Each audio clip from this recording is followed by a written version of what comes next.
Dear Dr. Zhou, thank you for your introduction, and dear Dr. Yao and Dr. Peters, thank you for having me in this conference, and thank you, Solange, for your great talk and comprehensive talks. You mentioned 5 ways to move the boundary of EGFR mutant positive patients, and I want to focus on, because I'm a medical oncologist, I want to focus on the search for scenery and precision oncology.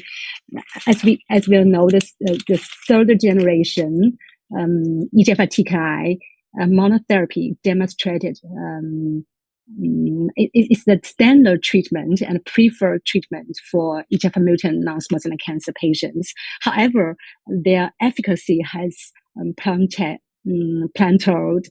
and we should pushing the boundaries. From my perspective, all things in the world are continually and evolving and advancing. This is also true for EGFR mutant non-small cell lung cancer patients, and we hope for better therapeutic outcomes while preserving the quality of life as much as possible. Therefore, balance needs to be maintained. In summary, there are 5 or 6 RCTs has released, and 5 RCTs were published on this field, and we take RCTs more seriously because they're more than 10 single arm studies. They're 1 of BSA, biospecific antibody, 2 of chemo, and 3 of anti-angiogenetic agents. And among them, 4 RCTs are phase 3 studies. And we performed a meta-analysis that included 5 RCTs and 11 single-arm studies, and there are 4 TKI-based combinations like chemotherapy, BSA, and anti-angiogenic agents, and TKI, another TKI. So in general, combinations demonstrated significantly improved PFS, but totally no OS benefit. And on the other hand, it strongly increased side effects like AE. So in terms of the subgroup analysis, combination therapy showed advantage in specific high risk subgroups like osimertinib plus RAM regimen, demonstrating notable benefits in brain metastasis, female and older patients and individuals, while osimertinib plus chemo yield better outcomes in male. So, and regarding TP53 mutation patients, Mariposa regimens will be better, and while L858R mutations and the liver metastasis patients had a better response to FLAURA2 regimen. So, however, this treatment approach, which relies on targeting specific high-risk populations, has not truly achieved precision. So it's necessary to comprehensively consider the clinic factors, gene mutations, and ctDNA to establish a more integrated predictive model. And 2 years ago, we initiated a prospective observational study, the PRECISE study, which aims to enroll more than 400 patients with EGFR mutant non-small cell lung cancer receiving 3rd generation TKI monotherapy as the first line treatment. And to date, nearly 300 patients have been enrolled, and we hope that we can complete the trial and develop precise model to help to pushing the boundary of this kind of patients. So this is my comments, and I have 2 questions.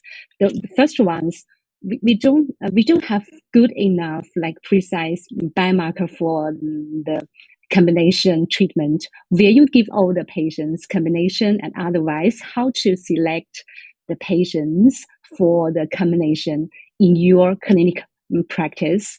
And the second one is you showed 5 ways to move the boundaries of these patients. And the first one is drug generations, as we know, from the first generation to the second generation and then to the third generation was relatively smooth, but the fourth generation is full of challenge. And the most important reason maybe the cancer evolution, multiple resisted mechanisms arise after third generation of TKI, and the tumor has evolved into a highly resilient super soldier. So the underlying mechanisms can explain what had happened. And so I want, so what's your perspective on the fourth generation of EGFR TKI? So like there are some clinical trials in the phase 1 and phase 2. So what's your opinion about fourth generation and the clinical practice in the future? Thank you so much. Thanks so much. It's wonderful to see to the landscape of young oncologists. China is moving so fast. You are an example, right? I've been seeing emerging so many new stars in China, including women, right? So the country is an amazing development, right? And very happy to meet you on that conference. So basically, you have 2 questions. The first one is, for whom should we escalate? I agree with you. In terms of predictive model, we failed. We don't have a predictive model, right? And I like your meta-analysis because it shows that you can increase PFS and, let me say, maybe not OS or marginally OS. And this OS benefit might only be seen when you're age 0, meaning your population is doing so poorly that you have a room to show an improvement. So it's more about the statistical assumptions, right? But basically no predictive model. It's just about to see how terrible is the prognosis, and in the discussion with the patient, because you can imagine it's going to be 9 months, 19 months, or 39 months based on the disease burden somehow, right? This discussion which guide escalation and not biomarker. So it's really a kind of a wobbling discussion about the prognosis and not about precision oncology. So I think your meta-analysis is very, very important in that. And of course, we don't have the final OS of FLAURA2. But what does not impact PFS cannot be relevant for OS, right? Because OS is about next lines. So if you don't find a predictive biomarker for PFS, I don't care about predictive biomarker for OS. They don't mean something in the intervention I decide to do. So to answer your questions, right, we are trying to piling prognostic factors to make decisions. That's very poor medicine, right? It reminds me when for chemotherapy, we were using LDH, the number of metastases. No, this is a bit of a trivial medicine. So, but basically that's what we have. In Europe, what we do is mainly stick to osimertinib monotherapy. We made a survey recently, and probably up to 70% of the patients, even in the countries where Mariposa is available, FLAURA2 is available, probably 70% of the patients receive frontline OSI.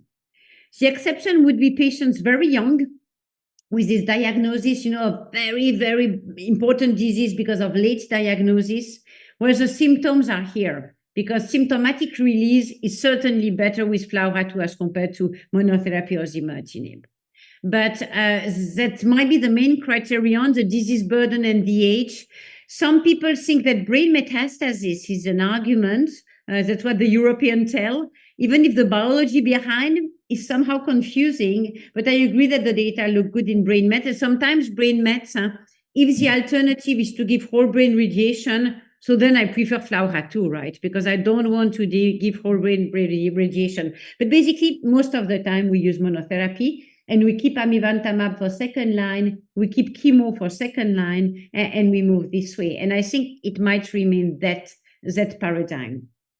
fourth generation EGFR TKI. I agree with you. The efficacy is limited by the clonal divergence. When you see a C797S, it's very probable that you have other mechanism of resistance in other metastatic sites, and maybe part of the unknowns, right? Remember, 50% of the mechanisms are unknown, but basically it's probably not the only mechanism, right?